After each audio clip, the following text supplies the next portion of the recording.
Hey everyone, welcome back. I'm Winter, and I'm here with some very exciting news. Right before the WCS Grand Finals of Season 4, WCS Montreal, Blizzard has seen it fit to once again, for I believe this is about the third year in a row, release some huge balance changes, a balance revamp, I guess we're calling it, which so far historically in Starcraft 2 has happened since Legacy of the Void, with major changes, not on the level of a new expansion, not a bunch of new units or anything like that, but some big changes to units we already have. So I barely looked at this at all. I barely had time. I just wanted to take a look and maybe alongside with you guys on the changes coming for the end of 2018. This is not happening tomorrow. There will be a testing server so you can play it, check it out, and I'm sure they'll be adjusted. But historically, after the BlizzCon Championship, BlizzCon Championship at the end of the year, in November, after we crown a champion, that's when these changes go live, because usually that's kind of an off-season for StarCraft, and players can get a handle on what's happening with these new sets of design changes. But with that, let's jump in. Last year, we released an update containing design changes aimed at improving StarCraft 2 multiplayer. I'm on board with that. This year, we plan to release another design patch soon after the WCS Global Finals of BlizzCon. Our main goals for this patch include balancing the late-game power of each race while discouraging turtle play, ensuring upgrades present non-trivial decisions, and broadening the unit composition options in a number of matchups. This includes looking at each race's massive units and making improvements to give them a clearer role or to make them more interesting to play with. Obviously, the late game, like when both sides have a bunch of turrets or cannons, or things like lurkers and broodlords, I think that's what we're talking about here. But let's get into the meat of it. And one of the most exciting and most requested, you're soon to see for the Battlecruiser, remove the random delay between shots for the anti-ground and anti-air laser batteries, and the damage reduced from 6 to 5. Yamato cannon damage is reduced and can move while shooting. This is what that looks like. How long have we asked for this? And even if you weren't asking for it, it makes so much more sense now. So, while the actual damage of the unit is being slightly reduced, the effective damage is being increased. The random delay is almost an aesthetic choice in some units. It's to make it seem like when multiple units are firing, they're not exactly the same. So it gives a tiny random delay between shots, which sometimes can reduce the DPS of a unit, and moving while shooting is obviously a big part. The mighty Battlecruiser, yeah, okay. With very high DPS but slow speed and medium attack range, it can deal a ton of damage, but only if the target allows it to. Had some odd relationships like being kited by every unit in the game. Units like Void Rays, removing the random delay is perhaps the most unusual change we implemented. While virtually all units in StarCraft have a random delay, the Battlecruiser's high random delay ratio to the auto-attack cooldown could cause moments where the Battlecruiser would do less damage than expected. Especially for units that fire very quickly, like the BC, that's very important.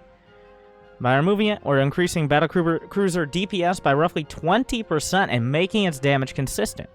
However, while we want the Battlecruiser to be stronger against ground targets, we don't want to make it the best all-around unit, so reducing its anti-air attack by 1. Oh, okay. Okay, I didn't even realize that.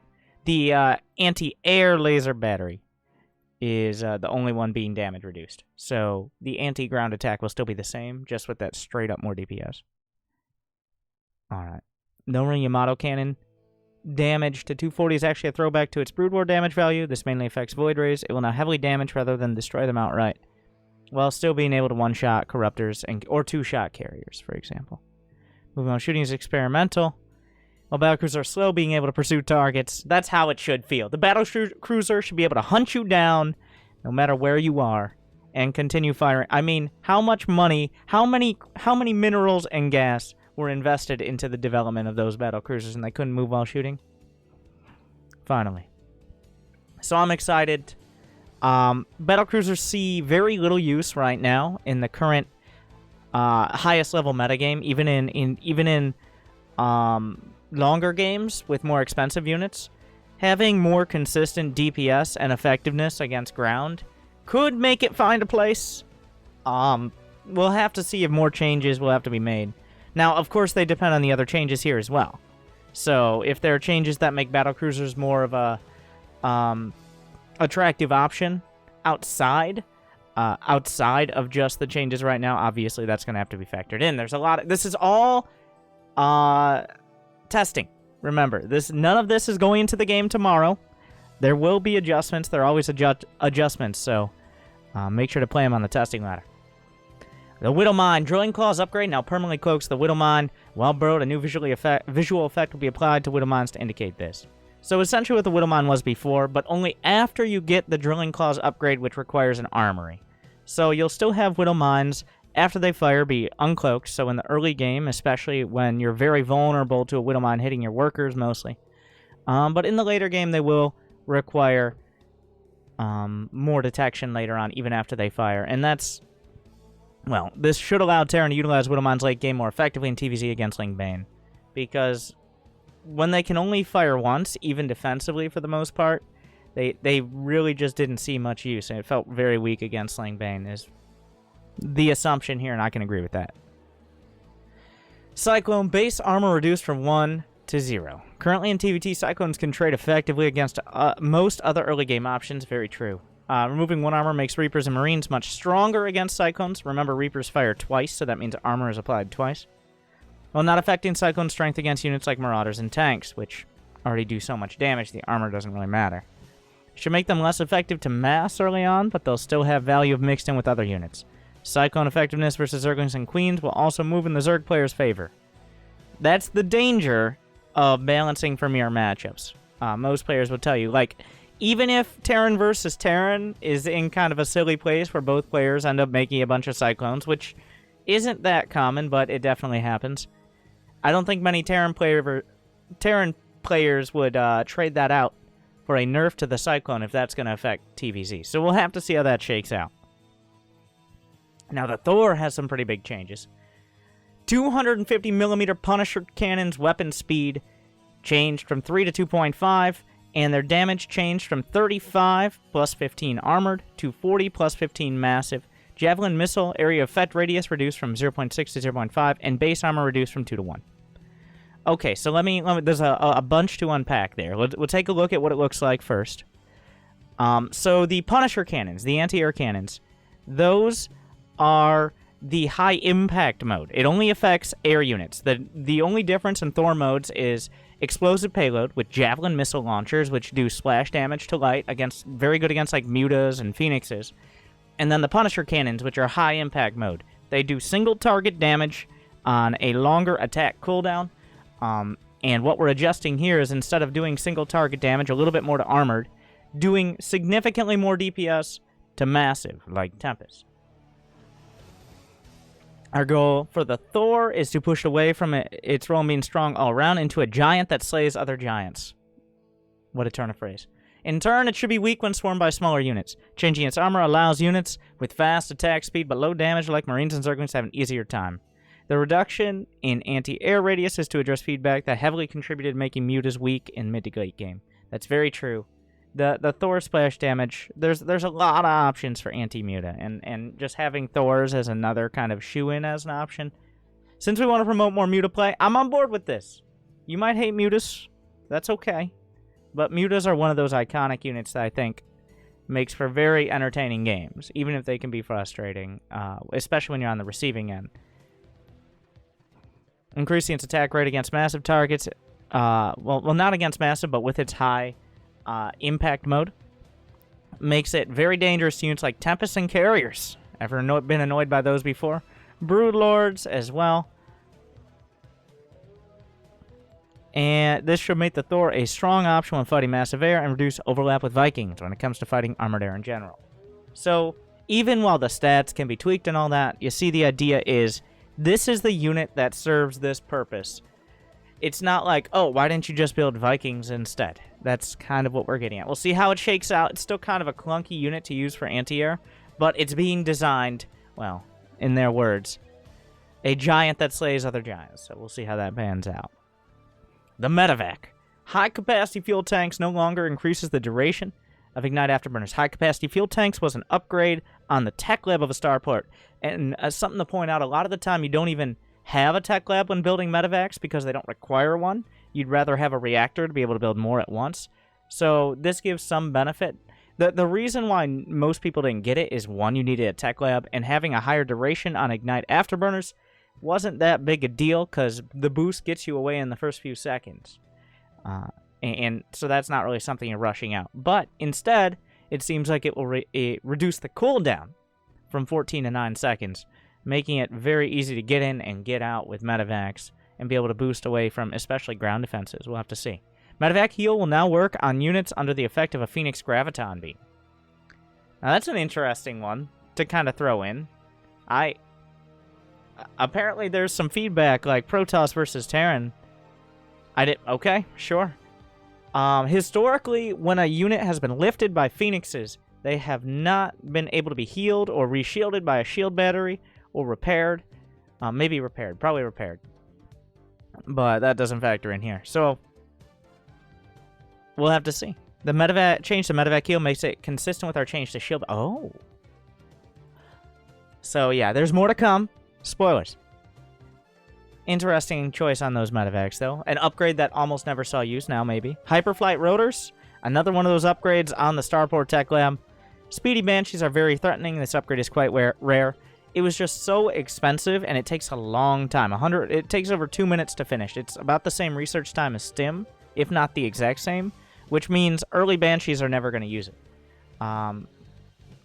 More attractive in mid or late game. I can see that. That's kind of just getting people to play around with it more, I think, rather than being a big difference. Anti-armor missile damage reduced from 15 to 0. Finally! We figured out what we actually wanted with that. But it will now reduce Protoss shields as well as armor. So this is important. Shields and armor are two different things. Shields customarily have 0 armor unless you get shield upgrades. Whereas, for example, a Zealot has 1 base armor. That does not apply until the shields were stripped away. And before, when you used an anti-armor missile on a Zealot, that 1 armor, if they had no armor upgrades, would go to -2, but the shields would still be at 0. And this means if you hit a Protoss army, because no one else has shields, with an anti-armor missile, -3, then they will have negative armor and take more damage both to their shields and their armor just to make it more consistent. I can appreciate that. The intent is to be used as a debuff and not for damage. We'll get rid of that. Well, maybe we'll see some Ravens against Protoss then. Interference Matrix, also a very interesting ability. The Engineering Bay, Neosteel Frame, and Structure Armor are being combined into Neosteel Armor, which combines their upgrades. Well, okay. It will cost 150 and take 100 seconds to research, the same as Structure Armor. Neosteel Frame is that upgrade that nobody actually gets unless they don't know what they're doing and they're just getting all the NG Bay upgrades. Shout out to the Bronze League heroes out there, no problem. It allows you to have 2 more slots in your bunker and 5 more slots in your command centers in order to put units in. It's, and for that reason, it sees very little use. But Structure Armor is +2 armor, and that's definitely a solid late-game upgrade. So, I mean, why not? Alright? We just want to see people researching Neosteel. So, cool. So, the summary for the Terran upgrades, real quick, as we go through. The Battlecruiser as a later-game anti-ground, especially, unit. The Thor as a strong ground-to-air unit. Widowmines with some more late-game utility, and Cyclones with less ability to mast up early on. The Medevac and Banshee getting some, what I would call, slight buffs to their upgrades. The Raven getting an adjustment. And, well, Neosteel Frame. Neosteel anything might be researched. We'll see. I'm still... Jury's still out on that one. To the Zerg! Wait, are we changing a Zergling? Okay. Yeah, I already read... Zergling Hydralisk. Unburrow speed changed from 0.71 to 0.36. Unburrow random delay reduced from 0.36 to 0.08. Remember, the random delay is added mostly for aesthetic purposes, so it makes the units look a little more realistic. And if it is too long, or has the range of being too long, it makes units act more inconsistently. So essentially what this means is Burrow Zerglings and Hydras are going to be a real thing. They still can't move underground, but part of the reason you didn't see them burrowed and unburrowed very often is just they take so long to pop up and dig themselves out of the ground. It seems like the burrow speed is still going to be the same, but the unburrow is obviously the important one. Tactical and sneaky Zerg plays, yeah. Hydralisk to catch prisms or medevacs. I'll love to see that when that happens. Hydralisk nerf, though. Health decrease from 90 to 85. Importantly, a Liberator hits for 80 damage. It hits for 80 damage to start. Just base amount with no upgrades. So this means Hydralisk will still survive a Liberator hit. I think that's most of it here that we're looking at. But overall, the health is quite strong. Altering the Hydralisk health reduces their ability to be masked by making them more vulnerable to area of effect damage. That's a big one as well. Since altering the health of core units is always a big change, we'll be watching to make sure Zerg still has Hydralisk as an option. Remember, we're focusing on the mutas a little. Although perhaps not the best option for every matchup. The Infested Terran cast range increased from 7 to 8. At 8 range, Infestors will be better able to cast Infested Terrans outside the range of static defenses and further away from enemy armies, allowing them to more effectively break siege lines or threaten massed enemy forces. Will this change how often Infested Terrans are used? I mean, I don't really think so. They're still decent at Anti Air. It's a small buff. That is one of the issues with Infested Terrans, is when you start popping them out, either you have overwhelming amounts and they can't really target your Infestors, or they just kind of kill them all anyways, and then your Infestors get hunted down. But tiny buff there. We'll see if that matters. Now here's a bigger one. The Ultralisk.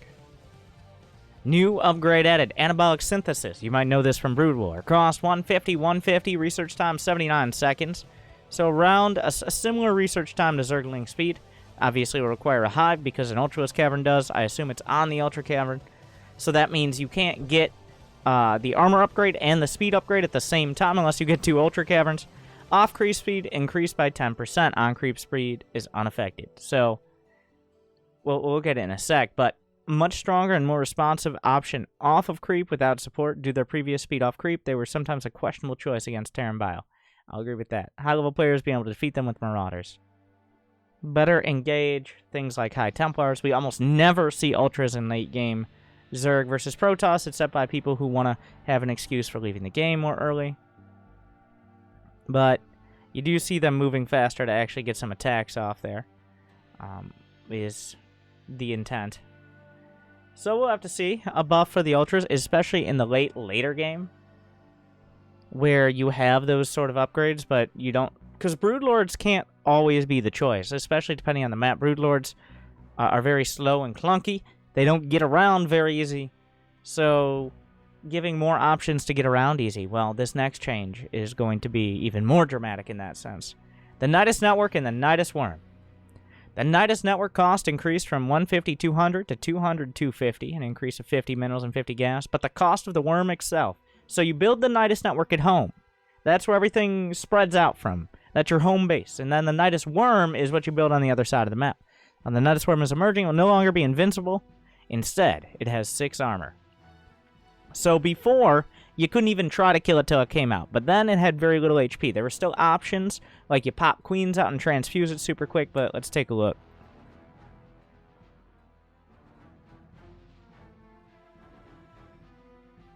I mean, 6 armor is a lot of armor. That essentially means that workers won't be able to kill it. You're gonna need higher damage options. Things like Zerglings probably won't be able to kill it. But high damage options, well, Marines here shown that a bunch of Marines don't get both of them. But things like siege tanks, roaches, stalkers, immortals, all those units will be able to take out Nydus Worms. So there's an obvious design inspiration behind this. So we're going to let him explain it. But we want to encourage more late game use as a transport harass tool. We've heard consistent high-level feedback to the effect that their lack of use late game was due to the cost of the Nydus Worms themselves. Additionally, we wanted to increase the counterplay of Nydus Worms being placed directly in front of opponents' units, so we're moving their invincibility. I think everybody can agree with this. You have a way to deal with it, especially in the early all-in phase, which is what 90% of Nydus Worms are used currently, and make it more of an option late game, because 50-50 is very cheap. That's 2 Drop Lords right there. And you can potentially unload an entire army. So when Twitch chat says, why didn't you just Nydus him? They might be slightly more right than completely wrong. Burrow, Unburrow. Burrow and Unburrow have been separated into 2 separate keys. You know, I already thought they were. Apparently, nope. Apparently not. Apparently I'm wrong on that. Burrowed and unburrowed Zerg unit types will now be on the same tab select, allowing both will be selected. Oh my god. Thank you. Thank you, Ghost of David Kim and Michael Scipione.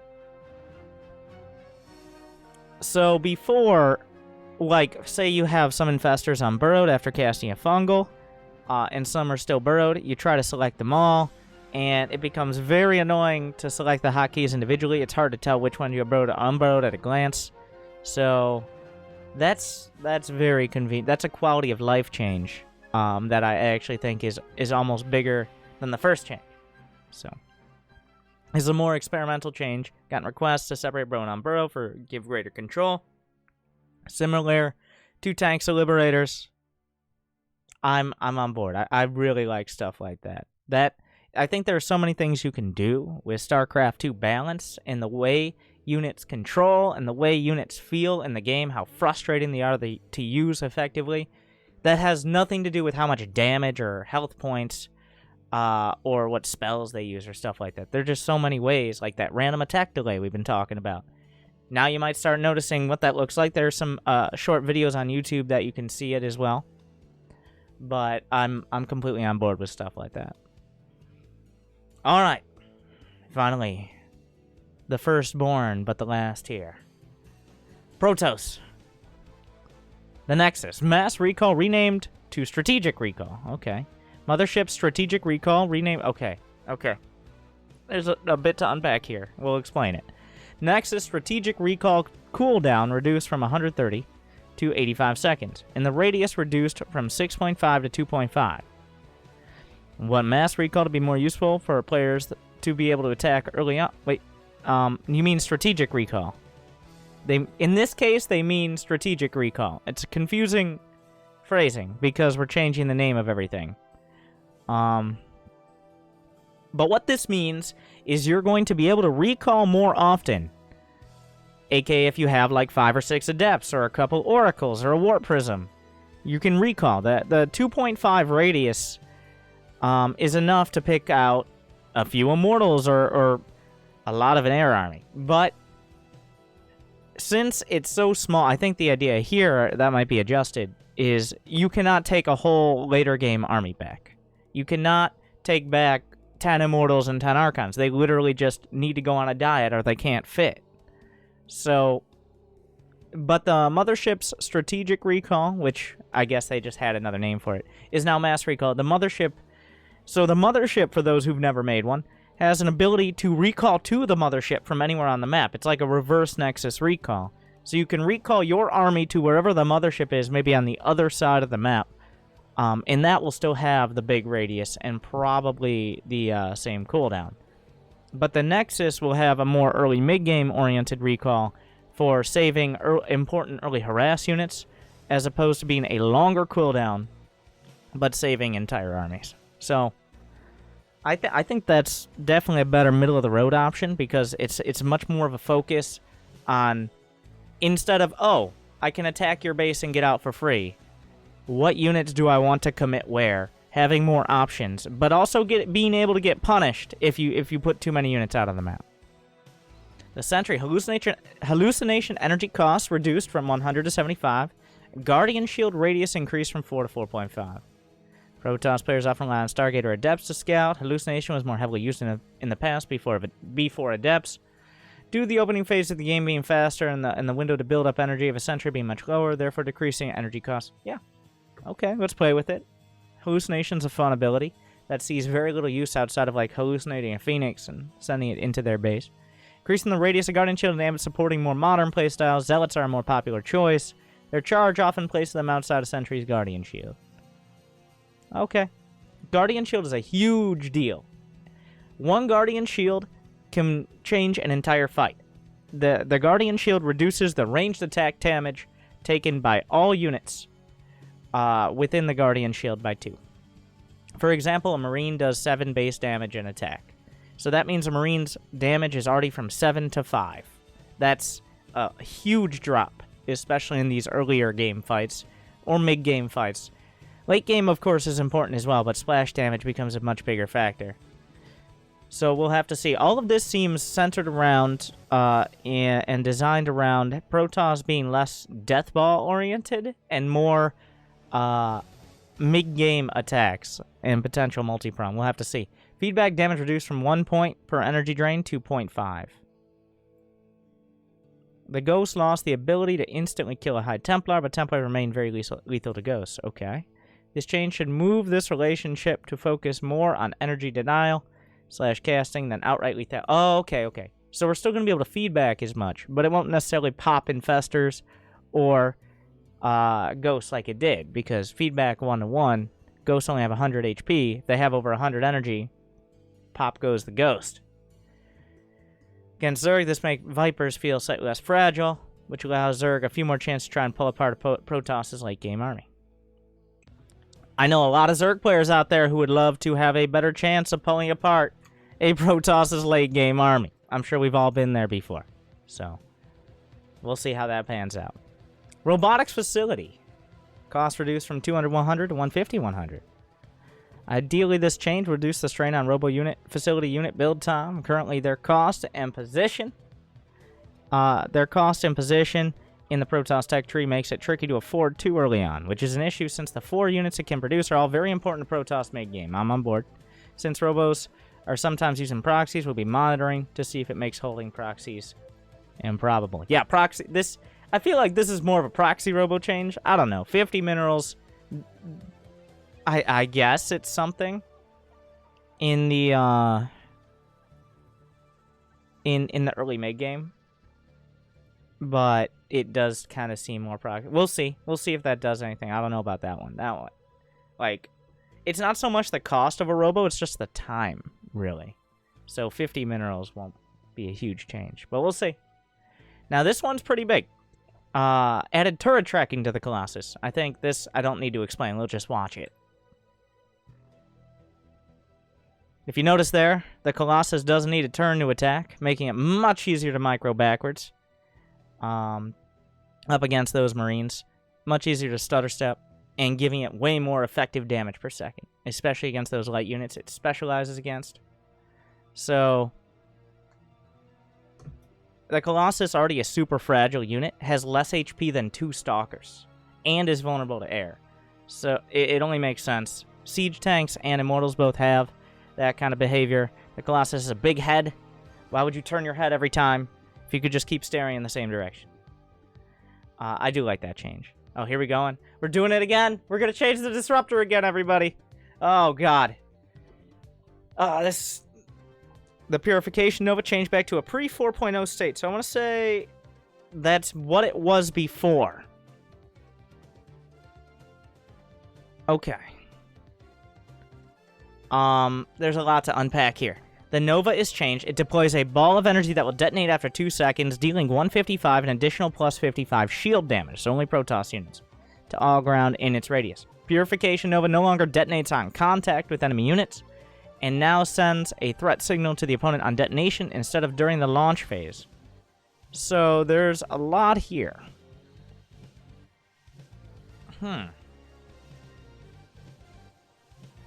Okay. First off, it's going to do the... I assume we're going to go back on the cooldown, because the cooldown was also reduced with the new Disruptor in this last year, so we're going to what it was before. The Disruptor now, in this current year, detonates whenever a unit gets close to the... There's an outer circle of the Disruptor and then an inner circle. And whenever a unit touched the inner circle, the Disruptor would instantly detonate, even if it's only after like 0.1 second. If it's a Zergling in front of the Disruptor, instant detonation. So the idea was...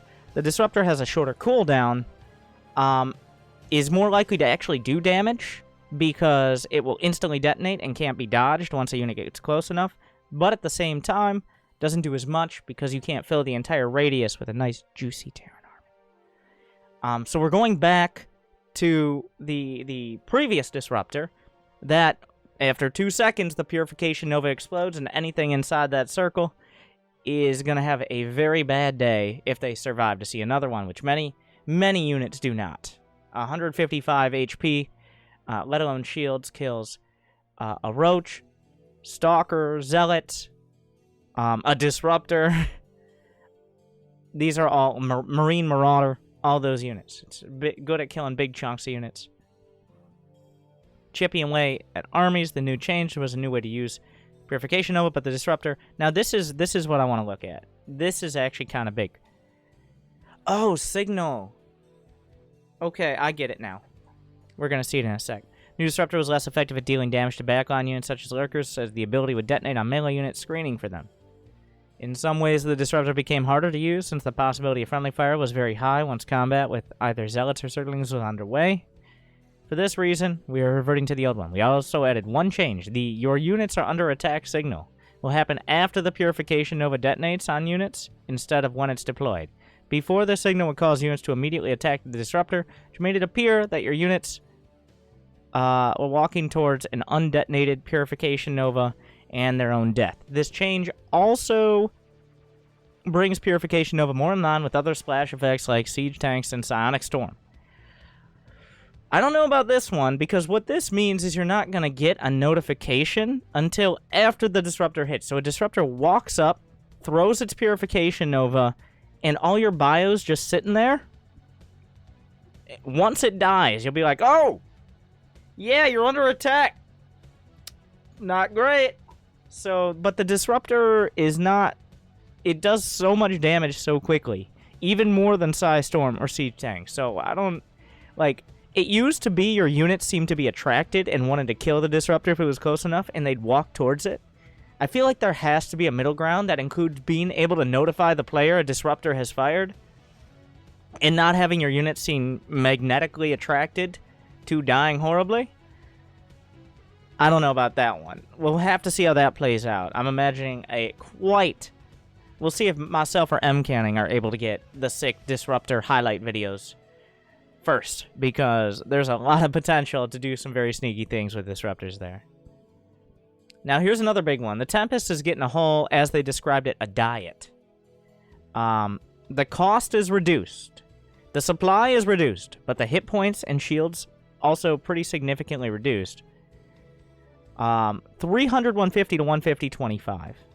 So half the hit point. It has 275 effective HP from 450. That's half. No, that's not how math works. But that's almost 200. That's a significant drop. The speed is increased, so definitely a more agile unit, and acceleration increased. Well, we'll take a look at it for now. So, I believe this is not a great example of how to show the Tempest moving more quickly. I assume it's the ones on the right.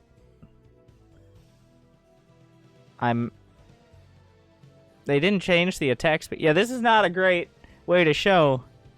It also doesn't really have a before and after.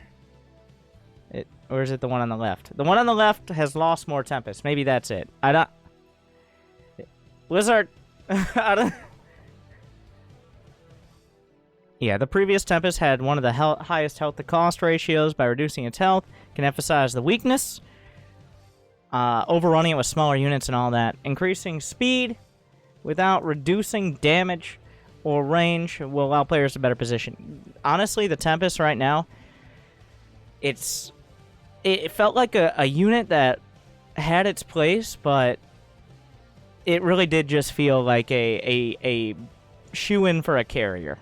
Almost all of the time, you'd rather have a carrier if possible, but you built Tempest because they were a little cheaper. But overall, Tempest kind of felt like a half measure. So it wasn't great at doing its job of doing solid and effective anti-air, especially against massive units. And it was also super costly.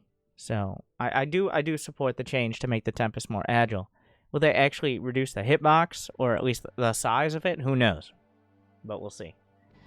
Now, Carrier. Graviton Catapult upgrade removed? Okay. Alright, there's a lot going on here. Hit points and shields increased from 250, 150 to 300, 150. Now, this is slightly to balance out the Tempest change. Build time decreased from 86 to 64. Interceptor build time increased from 6 to 11 seconds. That's significant. Interceptor damage decreased from 5 with 2 attacks to 8 by 1 attack. So, Essentially, this means that armor upgrades will affect it less, but its overall damage will be reduced anyways. So against a unit with +3 armor and 0 base armor, it will do 5 total damage per attack, whereas before it would have done 4. Wait, okay. So since armor upgrades do 1 less damage, that means each of these attacks, assuming the carrier was not upgraded, would have hit for 2. So it'll do more consistent damage, but its maximum damage overall is mostly reduced against most units. For the carrier, we want to make changes that allow players to show their skill in controlling this powerful capital ship. One of the main pain points with carrier power is that it's very front-loaded in terms of burst damage. Currently, the Graviton catapult upgrade allows the carrier to deploy interceptors to easily overwhelm the sorts of rapid-firing units that could soft counter, like Hydras and Marines. This makes the interaction between carrier groups and opponents highly lethal, either kill the carriers quickly or be destroyed. Oh, so we're going to make it about the interceptors, a lot more like Brood War. Now, the soft counters to... Killing interceptors is a viable strat, but they are very right. So what... The way the carrier works without Graviton catapult is essentially like this. You have your carrier, and it whips out interceptors. And it gets all 8 interceptors out there. Max of 8. Once you get Graviton catapult, it sees an enemy, it's like... Just like that. That's a technical example. AK, all 8 interceptors just exploded out of the carrier within about a second. So they're all on the field instead of taking about 5 or 6 seconds to get on the field. So that's an interesting way. And interceptors will get +1. So the upgrades will affect interceptors less dramatically as well. So more consistent damage for the carrier and requiring much better positioning. So we're focusing around the interceptors here. It's not about the carrier itself. The carrier is nothing without its interceptors. And that's kind of what we're going at. So this is going to require a whole different mindset around dealing with carriers. It's going to make things like Marines and Hydras much more viable, especially as the carriers are being built up in number, because you can literally just kill all their interceptors and they won't be coming back for quite a time. It'll take over a minute to rebuild all the interceptors of a full carrier. So this, I actually really like this change.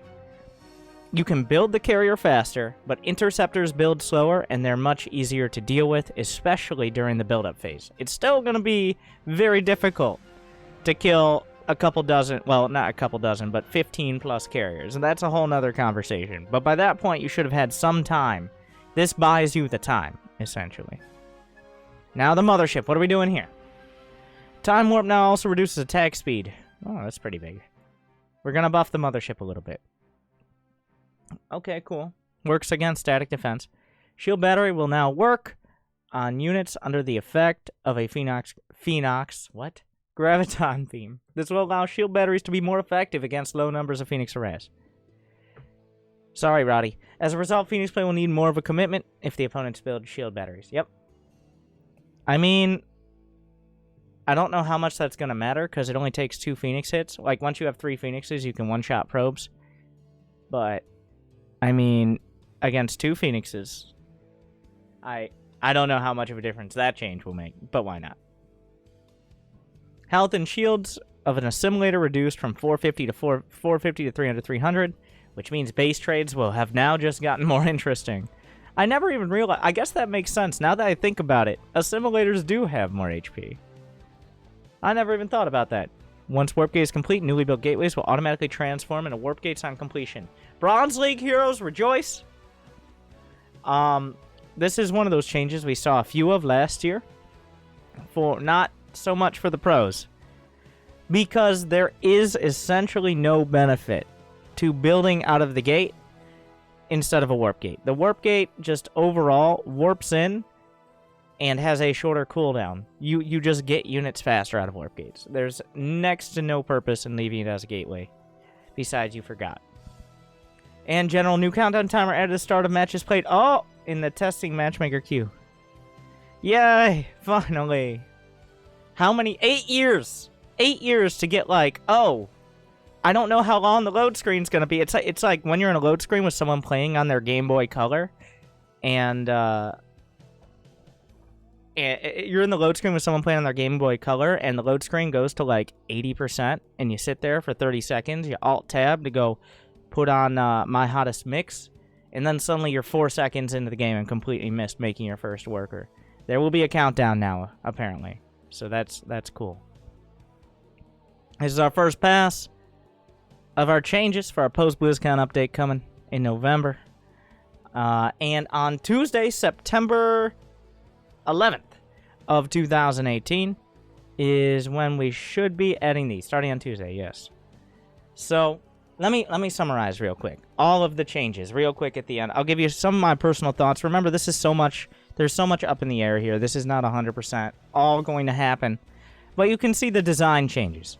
With Terran, giving the Battlecruiser maybe a place in the later game, especially as an anti-ground unit, being able to fire while moving, and Cyclone's less massable early on, and Thor's more of an anti-air potential unit, but against strong air units, not things like Medevac. Not Medevacs. I saw it right there. It was right in my mind. And Nydus. Those are the big ones. Some upgrade tweaks and spell tweaks, but those are the major points. So overall, I'd say the meta of Terran doesn't change drastically with this. Like, there's not going to be a new unit composition requirement or something like that. I just don't see that happening. The interactions between units, but almost none of this. And they said that at the start, remember. Not much of this is focused on the early or mid-game. It's more intended for the mid to late game. Like, we're talking 120 plus supply, 3 bases, stuff like that. We're trying to stay away from turtling and more go into more tactical plays, whatever that means to you. Zerg with Unburrow being much more intuitive for Zerglings and Hydras, potentially some Burrow and Burrow plays. The Hydra a little bit less HP to encourage a focus on other units. Ultraless speed upgrade for another Hive Tech choice, and a big one is going to be the Nydus. We'll see if that finds any use in the late game. 50/50 is really cheap. I look forward to testing that out. That could be a big part of Zerg if that works out into the later game. Burrow, Unburrow, some quality of life. But overall, once again, I still don't see that much of an overall change in the way people go about playing Zerg. Like, there's not a huge buff to the Roach or the Zergling. It's all mid or later game oriented. So, Protoss, Strategic Recall, is now a shorter cooldown, but recalls significantly less units. So for more mid-game oriented attacks, more hallucination scouting, a bit of quality of life stuff for the Colossi, and the Disruptors going back to the big booms. The Tempest getting a pretty huge makeover as well, going on a diet, but also costing less because of that. And the Carrier, I think the Carrier is actually one of the biggest changes to a unit out of all of these, in all the changes. Mass Carrier has been one of the most painful and difficult things to deal with, especially, I mean, at any level. Not just in the Gold League. I can tell you how many... I cannot count the amount of games I played Zerg against Protoss, and I knew on paper, like, okay, we're going to get our Corruptors in position, and our Queens and Hydras, and then suddenly a couple units are out of position, 1 or 2 Storms, and then all the Interceptors start spilling out of the Carriers, and you want to have some choice words on the Battle.net forums. But we'll have to see how that plays out. Very interesting changes on the Carriers. I think I'm most excited for those overall, and how that plays out. It's also not a very flashy change, all of it. It's really just going to be how it plays out in the later game. Almost none of this is, oh, this is going to be the new cheese build. Well, we'll see. Some quality of life changes between the countdown timer, warp gate, stuff like that. Unburrow, Burrow. But I would say not as dramatic as the previous years. Well, I do plan, if you are interested, you can find them right now, but a new set of guides. I've decided I'm probably going to make that something like a yearly thing, ideally, with every balance change coming out, just maybe some small adjustments to early and mid-game tips to get people going. But tell me your thoughts. What do you think? What's going to be the new imbalanced unit? Why haven't they removed Terran yet? All these important questions. Leave them in the comments below. Find me on stream, twitch.tv/wintergaming. Like, subscribe, smash that like, or just fly over that like button and hit it like a battlecruiser that can shoot while moving. I had to come up with something clever. That's what you're supposed to do, guys. Engagement. But thank you guys for watching. Give me suggestions if you want to hear more detail. I'll be playing, for sure, the testing server coming up. And I'll give you my thoughts as well, but I'm interested to hear yours. I hope you enjoy. Good luck. Have fun. Have an amazing day. I'll see you next time. And keep playing StarCraft. If you've gone to the end of this video and you still didn't know that StarCraft 2 is free to play, well, I'm happy to be the one to tell you. See you on the ladder.